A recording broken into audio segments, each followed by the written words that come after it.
Salut à toi, comme tu vois, il est 5 heures. Aujourd'hui, grosse journée, je vais essayer de prendre un petit peu d'avance, hein, tu vois, donc je me lève à 5 heures comme d'habitude. C'est pas une heure inhabituelle pour moi, puisqu'en fait j'étais même réveillé sans réveil à 5 heures moins quart. Donc qu'est-ce que je vais faire aujourd'hui? Essayer de prendre de l'avance dans ma journée, c'est-à-dire tourner un petit peu des vidéos en avance, et je vais te montrer un petit peu les préparations, comme je te l'ai promis, le mind map tel qu'il est conçu, tel que je l'imagine, et puis on va voir un petit peu comment on peut affiner cette formation, tout simplement pour arriver à ce qu'elle fonctionne un tout petit peu mieux dans le fonctionnement technique, même si je pense que hier j'avais réussi à trouver l'ajustement. J'ai un petit coup d'ajustement, comme je te disais, sur le paiement, tout simplement, pour qu'il y ait une automatisation qui se fasse dans certains cas, pour être certain que les mails partent au bon moment. Et puis ensuite, on va essayer de prendre vraiment de l'avance, et aussi d'améliorer la communication dessus, c'est-à-dire d'en parler un tout petit peu plus. Mais avant de te raconter tout ça, moi pour moi, c'est l'heure d'abord de faire mon bouquin.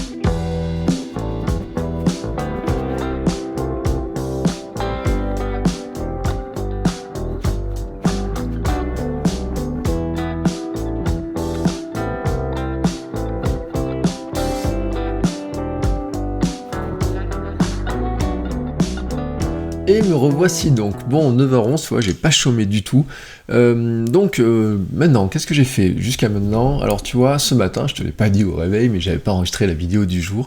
Donc, ce matin, à 5h, 5h30, jusqu'à 6h, j'ai enregistré la vidéo du jour de la formation, du jour 2 de la formation, pour te dire à quel point je suis en flux tendu. En fait, j'avais préparé les notes hier, tout simplement. Tout mon cursus était prêt, toutes les images étaient prêtes. Enfin, cursus, le plan était prêt, tout était prêt, et j'ai enregistré ce matin, j'ai fait le montage, j'ai publié, et en fait, le mail est parti à 7h pour les abonnés, pour les premiers qui ont acheté la formation, et ils l'ont eu vraiment à 7h, le mail, avec tout était prêt, et puis voilà, j'ai suivi un petit peu la mise en place, j'ai continué à mettre en œuvre toute la partie sur l'automatisation, en fait, j'ai complété l'automatisation, pour arriver à avoir une automatisation qui est plus complète. En fait, j'ai mis toutes les étapes.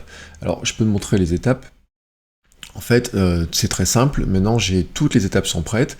Donc, quand il y a un nouvel inscrit dedans, tout simplement, on attend le lendemain jusqu'à 7h du matin pour envoyer le premier mail. Et ensuite, on envoie le premier mail, le 1. Ensuite, je mets un délai de 24 heures. Et puis, on envoie le deuxième mail. Donc, ça, c'était le mail du deuxième jour.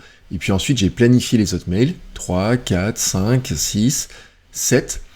J'ai rajouté ainsi un délai de 7 jours après le 7e conseil, le 7e cours, pour faire un mail qui sera lui le mail de recevoir, récolter un avis, comment on peut faire progresser la formation et avoir des témoignages clients. Donc ces mails-là ne sont pas rédigés, en fait ils sont juste placés comme ça, tu vois, mais vraiment celui-ci ça sera celui du témoignage client qui va envoyer ensuite des questions, comment je peux améliorer la formation, qu'est-ce que tu en penses, qu'est-ce que tu en as pensé, pourquoi tu l'as acheté, est-ce qu'il y a quelque chose qui te freinait avant de l'acheter, qu'est-ce qu'elle t'a permis de faire, comment elle t'a aidé. Je l'envoie toujours quelques jours après la fin, là comme on est sur un système où j'envoie des mails tous les jours, je sais que les gens, à la fin des 7 jours, ils auront eu tout le contenu. Après, est-ce qu'ils l'auront appliqué? Je ne sais pas, mais en tout cas, là, ils auront eu tout le contenu. Donc, je peux l'envoyer 7 jours après. Des fois, j'attends un mois après, ça dépend un petit peu. Mais ce mail-là, il est quasiment toujours, je le fais en automatique, sur quasiment toutes les formations que je fais, sur tout ce que je fais comme ça, je le mets. Ensuite, tu remarques ici, j'ai mis un petit délai de 300 jours. Alors ça, j'en parle dans ma formation sur comment on utilise MailerLite, comment on crée un aimant à client dans MailerLite, comment on programme toute l'automatisation, parce que tout ça, en fait, je l'ai fait dans une formation. Donc tout ça, je l'explique dans une formation, déjà, comment utiliser MailerLite, comment on fait ça avec MailerLite. Et ce délai de 300 jours, en fait, c'est que ça permet de garder les personnes dans le flux, tout simplement, au cas où je veuille ajouter des nouvelles étapes après. Je te donne un exemple. Disons qu'un mois après la formation, je veuille savoir où tu en es, et ça, je ne l'avais pas prévu, tu vois, à ce moment-là, je ne l'ai pas prévu, quand je fais mon plan, et ben, en fait, en mettant ce délai-là, ça me laisse un mois, tu vois, maintenant j'ai un mois à partir de la fin de ce mail-là, donc ça fera, tu vois, un mois et demi, grosso modo, pour ajouter une autre étape qui permettrait des 30 jours. Mais en fait, je peux dire 30 jours, mais tu vois, si par exemple, dans 2 mois, donc dans un délai de 60 jours, je me rends compte tout simplement que je dois rajouter une étape et que je vais savoir où vous en êtes, comment vous avez progressé les uns les autres, et ben je peux rajouter ici un nouveau délai, je marque un délai de 60 jours, je me débrouille pour que les premiers inscrits passent dans le flux, et ainsi, en fait, je peux rajouter des étapes. En fait, une fois que les personnes ont passé l'étape de 300 jours ici, la dernière étape, ils sortent du flux de programmation, et donc là, après, je peux plus envoyer des mails automatiquement pour les premiers.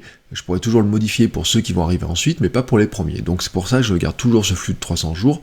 Sinon, bien entendu, j'aurai un moyen, c'est de prendre les mails de tous les abonnés, tous ceux qui sont inscrits, hein, tout simplement, qui ont acheté la formation, et leur envoyer un mail dans quelques temps. Mais là, en fait, c'est pour garder l'automatisation et pour le garder dans l'automatisation. Donc ça, c'est, tu vois, sur la partie purement automatisation, pour te montrer un petit peu les coulisses de comment ça marche. Je t'ai promis un autre truc, parce que depuis 9h, qu'est-ce que j'ai fait? J'ai monté aussi le vlog, j'ai publié le vlog, donc sur la chaîne YouTube, tu as le vlog de la journée d'hier, tout simplement, et j'ai aussi fait le plan de la formation, et ça, je te l'ai promis. Donc je te montre comment je fonctionne en fait avec un outil qui s'appelle MindNode, hein, c'est du mind mapping, et comment je structure mes formations, comment je structure mes idées pour faire le contenu et pour produire la formation. Alors ce que j'ai fait en fait, c'est que tu vois ici j'ai fait le nœud central, bien sûr c'est dans la formation, j'ai fait une première branche, enfin une branche par jour, avec les grands principes, le time blocking, aujourd'hui c'est le tracking, j'ai travaillé sur le tracking, ce qui sera la vidéo que j'enregistre aujourd'hui pour qu'elle soit diffusée demain, là je vais l'enregistrer tranquillement dans la matinée. Dedans, en fait, tu vois, j'ai un petit peu replié les branches, et en fait, tu as tout le contenu dans ma branche qui est comme ça. Donc tu as là un petit peu, tu vois, un échantillon de ce que tu peux apprendre si tu suis la formation sur le jour 3, et en fait, je te montre tout simplement comment je structure ça. C'est-à-dire que pour tous les jours, en fait, le plan d'un cours est très simple, c'est à chaque fois l'objectif, je me rappelle quels sont les objectifs, et je dis quels sont les objectifs, qu'est-ce que je veux que tu apprennes dans ce cours, dans ce module de formation. Je fais le plan de la vidéo tel que je veux le tourner, et l'exercice que je propose. Et ensuite, ça, vraiment je le fais au départ, je fixe l'objectif des départs et les exercices. Le plan, ensuite, je vais le faire, et dans le plan, j'ai toujours la même chose, c'est rappel de l'avancement, où nous en sommes, pour te rappeler le schéma, hein, voilà, nous avons vu ça, maintenant nous allons voir ça.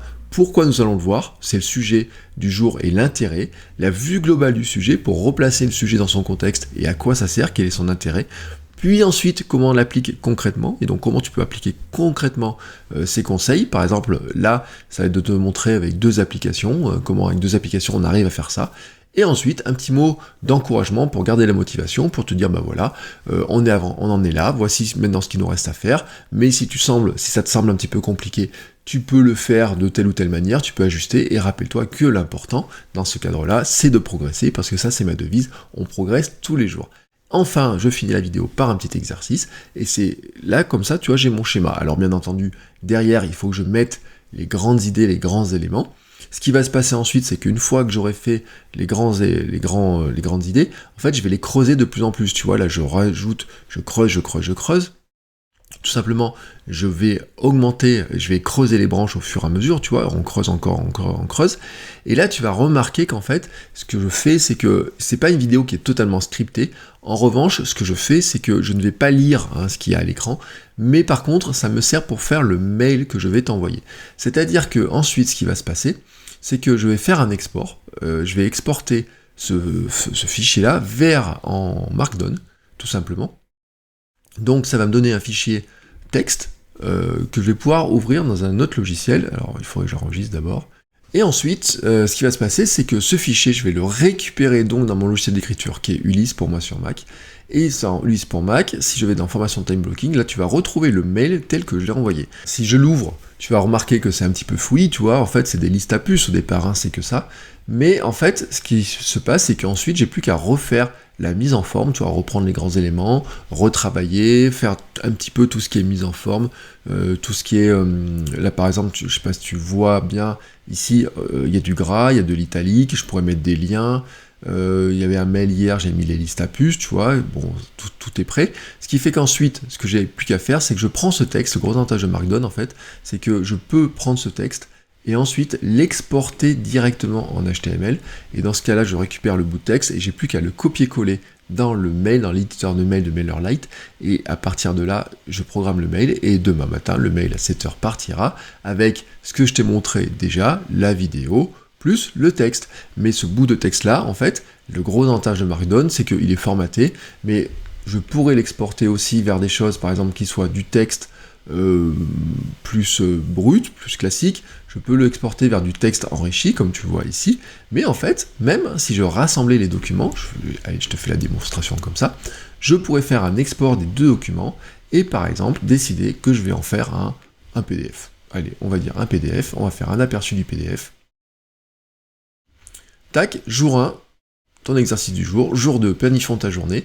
Ce qui veut dire que là, en fait, à la fin des 7 jours, je suis capable de sortir avec les mails, vraiment sans les retravailler, tu vois, ils sont bien mis en forme, etc. Je suis capable de te sortir le PDF de la formation que je pourrais te mettre en téléchargement gratuit, ou pourquoi pas téléchargement avec une petite option, dis-moi ce que t'en penses. Tant qu'on est dans le bonus, si on veut, on peut en faire un e-pub. Tiens, tac, tu vois, un e-pub. L'e-pub, là c'est pareil, tu vois, alors là il y a différents formats, etc. L'e-pub par exemple, et ben ce format-là pourrait partir en vente chez Amazon directement. Bien entendu, il faudrait le compléter, mettre une couverture, mettre des éléments comme ça, mais tu comprends un petit peu le principe en fait de l'outil. L'avantage de Markdown, c'est pas seulement Ulysse, c'est vraiment le gros avantage de Markdown, c'est qu'il permet de travailler sur un texte brut au départ, de ne pas s'embêter avec la mise en forme, si ce n'est la mise en forme de base, et ensuite on peut l'exporter vers plein d'autres plateformes. Là maintenant, je pense que tu comprends vraiment comment je fonctionne, comment je travaille. Je te l'ai montré sur la formation, mais en fait, je fonctionne comme ça pour tous mes contenus, que ce soit les podcasts, que ce soit les vidéos. Pour tout ce que je fais, je fonctionne de cette manière-là. Donc si tu as des commentaires, n'hésite pas à me laisser un commentaire dans la description de cette vidéo. Laisse-moi tes questions, si tu as des questions particulières, que ce soit sur la formation ou sur mes méthodes de travail, je te répondrai avec le plus grand plaisir. Et je continue, moi, à travailler sur cette formation, et je te dirai un petit peu plus comment j'avance au fur et à mesure. On se retrouve donc peut-être un peu plus tard, ou peut-être demain, si je trouve que j'ai plus grand chose à rajouter dans cette vidéo. Ciao!